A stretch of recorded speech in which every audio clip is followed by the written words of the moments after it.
Hey everyone, in this video we will learn how to reuse Power Query code. So let's start.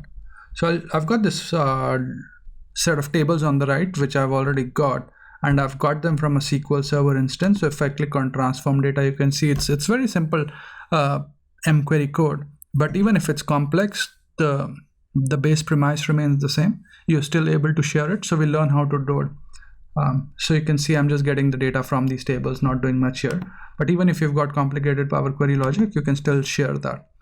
So all you need to do is go and publish this file into the Power BI service. So yep, I'll just save it and then I'll publish it. And I'll select the space reuse M code and hit select. So it's published this, and let's say now I've got another open file here. Let me just go here. So let's say I want to reuse that M code. All I need to do is hook onto that Power BI dataset. So you can go on to, in the home tab, you can go into get data and Power BI dataset. Click on that and it gives you the options. So we just need to figure out,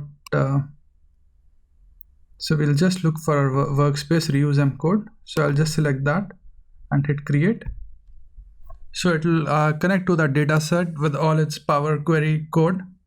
And you can see a lot of options gray out for us if we hook onto a Power BI dataset. But if it's just a matter of reusing that Power Query code, we can publish our file into the Power BI service and connect to it using the Power BI dataset. So that's one way of reusing the Power Query code. I hope you find this video useful, and thanks for watching this video. Please do subscribe to my channel and like my videos if you enjoy what I'm doing. Let me know if you would like me to take any specific topics. Cheers, bye.